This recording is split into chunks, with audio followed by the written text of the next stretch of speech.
Another thing that's new is what we call AssetTrack Pro, and that's a partnership with a managed service provider, a depot provider called Resource Partners. And I've got Mike Loria on here to talk a little bit about it. And Mike and I have, I want to kind of call Mike Loria to the forefront here. And Mike, I want you to kind of help us, what is AssetTrack Pro? Yeah, so it's really an enhanced version of AssetTrack that allows us to integrate with our clients and perform all of their services, all of the different hardware ITAM services that we perform, from the beginning to end of life cycle. It allows that to be tracked in real time through our facilities by way of integrating to AssetTrack. Cool. How did the idea come about? The idea came about originally because we were looking at how to leverage what it is that we did. So the heritage of the business was end of life for lease return and end of life for disposal or asset recovery. So, and that was, started in 2001. But as we grew out of that startup and into the next phases, we realized that the average value of equipment and how the business was running was going to get more complex in the future as those values went down. And it took us quite a while to get to a point with our clients where we were able to talk to them about where else they may be looking for value. And really I'd say that started to get more entrenched in 2013, 2014, somewhere around there, as ServiceNow got more serious with the asset management piece.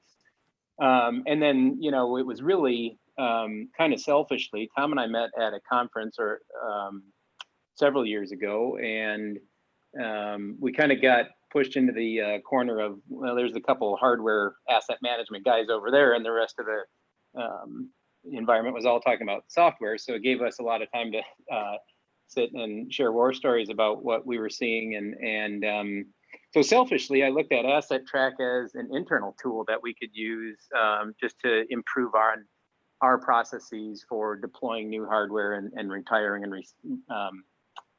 disposing of old hardware.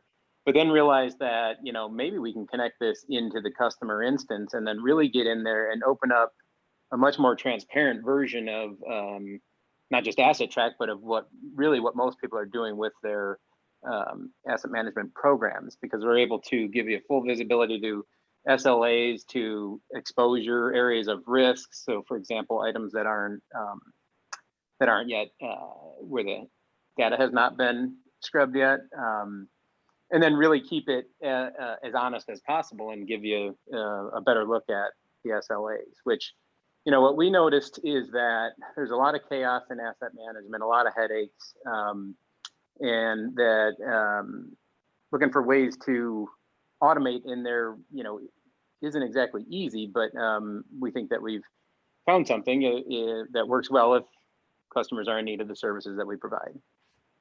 What makes Resource Partners different from other depot providers? I mean, I think you covered it here, but to get you to repeat. Yeah, I mean, I think those are the big things, right? It's the real-time reporting. So I always like to give the real simple example of, requests just come direct to us. So as a user's request gets approved for, let's say, a new piece of hardware or to dispose a piece of hardware, that's done in AssetTrack, and it travels right through, notifies our account team, and really gives us, a great starting point, because we start with some leverage over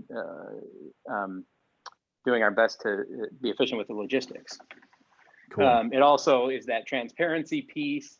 We like to think of ourselves too, that final thing that differentiates us is we like to think of ourselves as innovative and caring, obviously, but we want to remain at a size where we can maintain this flexibility, because we see so much discrepancy in the processes that are between different clients, and it's almost always, mainly culturally based in how they treat the different processes. So, we want to maintain, as we've grown, we've been conscious of, maintaining some of that flexibility, or as much of that flexibility as possible. And this tool has really allowed that. It doesn't lock us into one program. It allows us to really leverage global partners for services, elsewhere and keep the process really clean and aligned with what you see in all the different regions. What types of clients are you working with AssetTrack Pro? Most of them are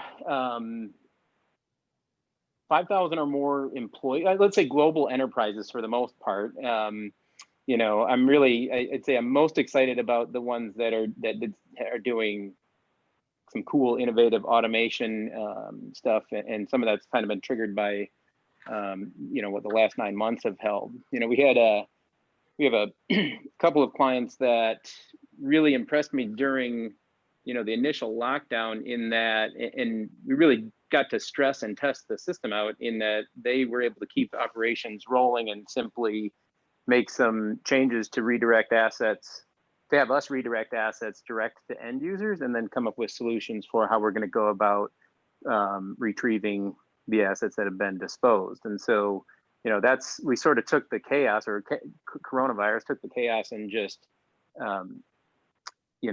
raised it to a whole nother exponential level, right? It just is that many more assets spread out that much. So, we work with customers that, have the 9-month-old version of that problem and today's version of that problem.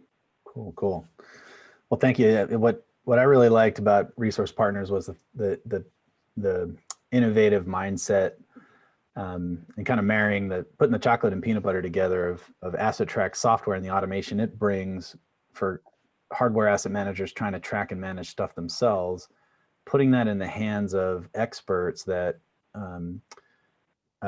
process and manage physical hardware, and providing that real-time visibility back. And it's that move towards hardware as a service, where organizations can stop worrying about managing hardware and maintaining stock rooms and imaging and receiving, and be able to outsource that without losing any visibility or control.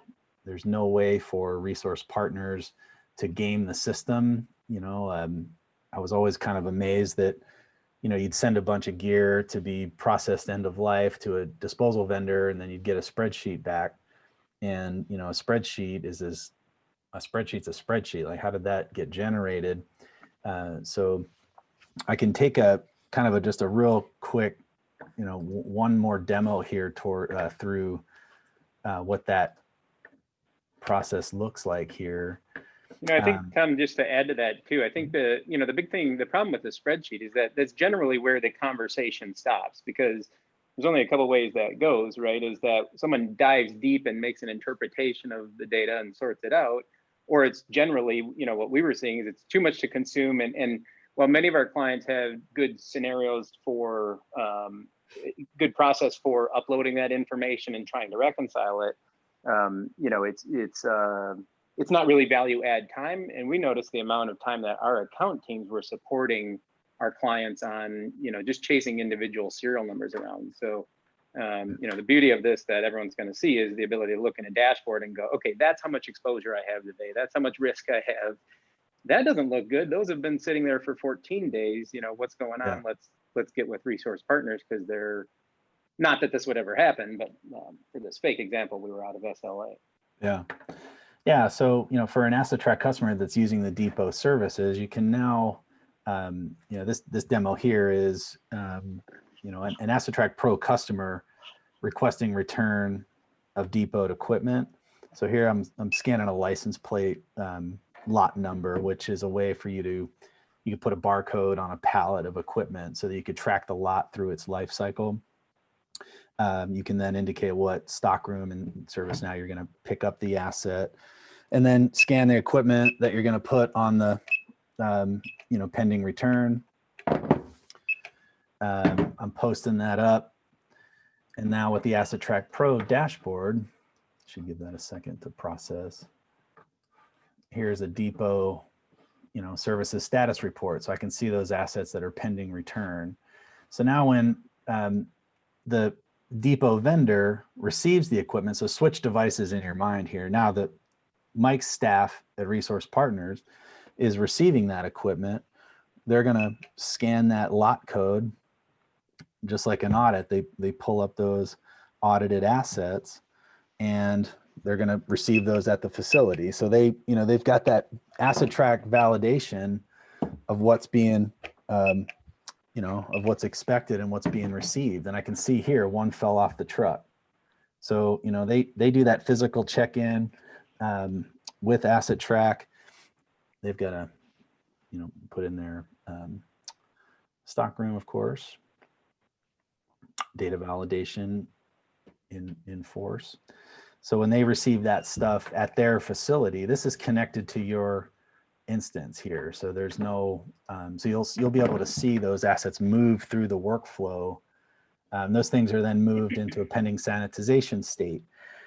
When those assets are sanitized by the sanitization tools, they move to a sanitized state. And we're recording the sanitization information for this asset in a sanitizations table.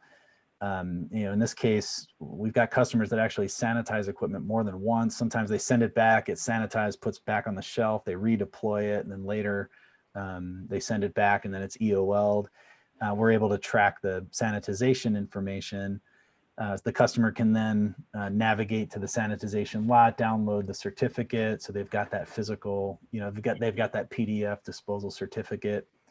But again, the beauty of that is, we're providing all the documentation and all the information you need for compliance, but giving you a real-time dashboard of exactly where the assets are in the depot workflow.